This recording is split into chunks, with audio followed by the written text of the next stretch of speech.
A minha pergunta claro que tudo que eu estou falando aqui é para fazer com que o debate fique melhor. Será que se tivesse continuado morrendo gente como estava morrendo todos os dias, fila de ambulância no cemitério e morrendo gente todos os dias, será que algumas pessoas não vacinariam? Porque tem algumas pessoas que não tomaram vacina. Nós temos aqui o pastor Josinélio, que está todos os dias aqui com a gente, ele não se vacinou. Será que as pessoas não tomariam vacina? Elas manteriam essa postura até o final? Na Europa, por exemplo, Edivaldo, nós tivemos lá um surto gravíssimo, né? Que a Europa é até pior do que o Brasil na questão do tratamento. E 70% dos médicos e enfermeiros da Europa não aceitaram se vacinar. Isso são dados reais, isso não é falácia. Basta você procurar, você dar um Google, você entrar nas agências de saúde europeias e você vai ver 70% dos médicos europeus e enfermeiros não aceitaram se vacinar. Porque nós não estamos falando de uma vacina como nós conhecemos. Nós estamos falando de um experimento genético que só se comprovará a eficácia no final de 2023.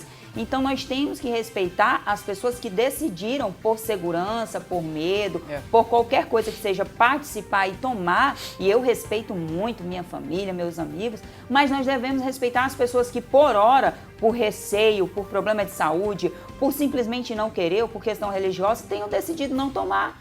Porque elas não são um risco de jeito nenhum para as pessoas que tomaram. Com certeza. O risco para as pessoas que tomaram ou os que não tomaram é a doença. Ok, Moisés.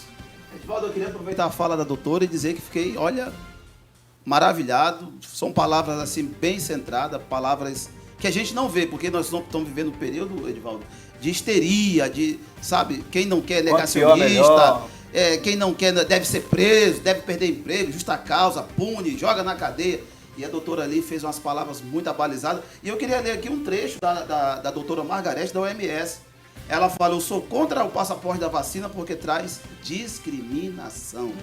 Olha só, um país que luta tanto, e olha só, as pessoas que se dizem contra a discriminação de minorias, de gays, de pretos, de tudo, agora está a favor da discriminação. Exato. Querendo cerceamento, querendo demissão, querendo a cabeça de pessoas, querendo até prisão. Já vi deputado dizer que quer 4, 5 anos de cadeia para quem não tem um passaporte. Olha o absurdo, olha a histeria que estão fazendo. Sapateando em cima dessas questões de saúde pública. Isso é muito grave, isso é muito sério. Eles falam tanto de ciência. Quando chega a ciência agora, que é a OMS, aí eles caem fora. A ciência é só quando convém. A OMS só servia quando era no começo da pandemia e mandava as pessoas ficarem em casa até sentir falta de ar e morrer. Aí a OMS legal. Agora, quando a OMS diz que as máscaras não são eficazes, quando a OMS diz que o lockdown não é eficaz, ou quando a OMS diz que não tem porquê um passaporte sanitário, sendo que a vacina está experimental e não te impede de pegar nem transmitir, a OMS E outra, minha amiga, a questão, o presidente do Conselho Nacional de Medicina, quando ele fala também não tem valor nenhum, parece que aquele homem virou um sem pátria, porque o que ele diz, doutora, não é levado em consideração. Eu não sei se comparo ele a bolsonarista, eu não sei qual é a peste, porque eles têm um carimbo. Quando eles querem desqualificar alguém, eles pegam um carimbo e colocam bolsonarista. Exato. Aí ele pode ser médico, ele pode ser doutor, ele pode ser OMS, ele pode ser o que quiser, um pesquisador, um cientista, qualquer coisa. Mas ele bota um carimbo, porque você precisa desse carimbo. E aí com esse carimbo você não vale mais nada. O que você fala não é levado em consideração. Pessoal, só bem da verdade, talvez a senhora Sofia ela tenha se equivocado. Talvez ela vai passar em offline e assistir com mais atenção, ela vai observar. Ela tenta colocar como se eu estivesse falando sobre a supremacia nazista, né?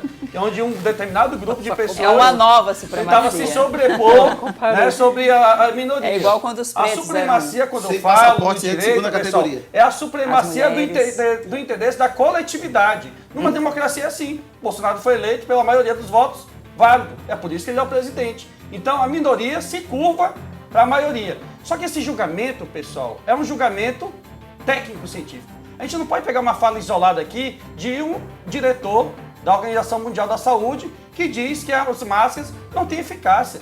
Pessoal, vamos ver o que a corrente majoritária preconiza. O negócio é o porta-voz, viu, Samuel? Foi dito pelo porta-voz, que representa a instituição. Pode falar pelo Papa. O Papa disse, mas isso não quer dizer que é uma verdade absoluta. Agora, o que eu quero que vocês compreendam é o seguinte. Quem que mais faturou durante a pandemia? Você sabe quem foi? Foi a indústria farmacêutica. Me causa estranheza um representante do Conselho Federal de Medicina defender essa insandice. Medicação sem eficácia científica, cloroquina e ivermectina. Quem está faturando? É lobista, é a indústria farmacêutica, são os donos de hospitais.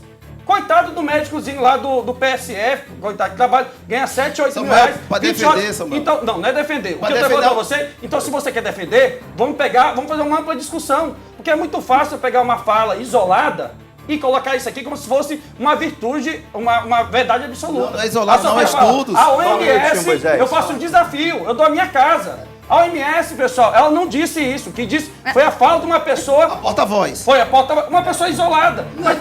Não, escuta só. Ela representa a instituição, Samuel, porta-voz. Não representa. Pessoal, qualquer pessoa do Butantan, as universidades, vamos lá, Universidade Estadual do Rio de Janeiro. Sabe o que foi que o reitor, toda a equipe técnica interdisciplinar disse? Que para entrar dentro da Universidade Estadual do Rio de Janeiro, tem que apresentar o passaporte. É uma discricionalidade, não é discriminação. Se a pessoa não quer se vacinar... No apartheid tinha que ter um passaporte também, meu Samuel. Oi? No apartheid tinha que ter... O preto só entrava no bairro branco com um passaporte também, viu? Agora, engraçado, o Moisés, que é um negro, agora ele fala do apartheid, mas quando o Bolsonaro fala do gay, do LGBT, do nordestino, ele é seletivo, a gente não pode ser assim. Ok, doutora Flávia, por favor. Eu acho que falar de interesse financeiro na indústria farmacêutica, nós temos que falar do interesse financeiro da indústria farmacêutica das vacinas também. Então, assim, se fala para um lado, fala para o outro. Como é que é feito? Isso eu já falei em outros programas aqui. Como nasce a ciência?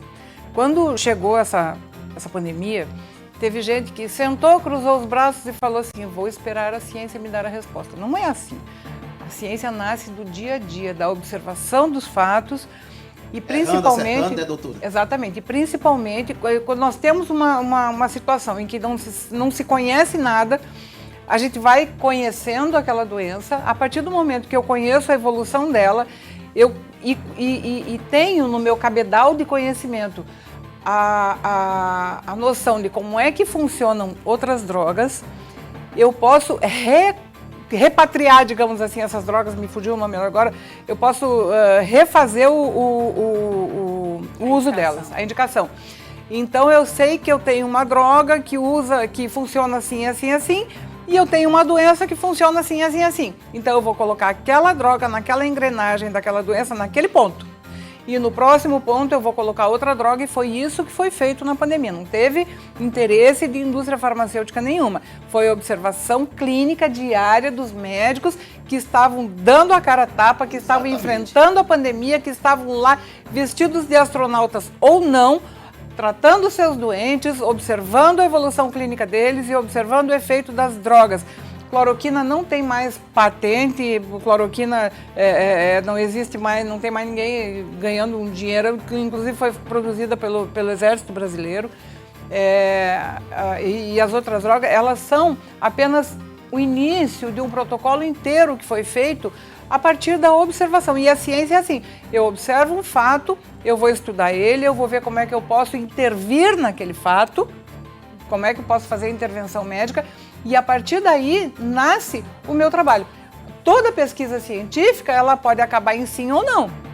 Eu vou terminar minha pesquisa dizendo isto funciona ou isto não funciona. Se acabar ela em sim, também ainda funciona para pode ser dizer refutada, né, que doutora? não funciona. Exatamente. Senhora, como Sim. leiga, alguma pesquisa científica já teve um resultado tão rápido em 10 meses para começar a se aplicar 6 uma meses, vacina? 4 meses. Não, a vacina mais rápida que teve até hoje foi 6 anos. Doutora, a senhora percebe também que nessa questão da vacina, a questão de uma ditadura, por exemplo, você só pode falar o que a CPI quer.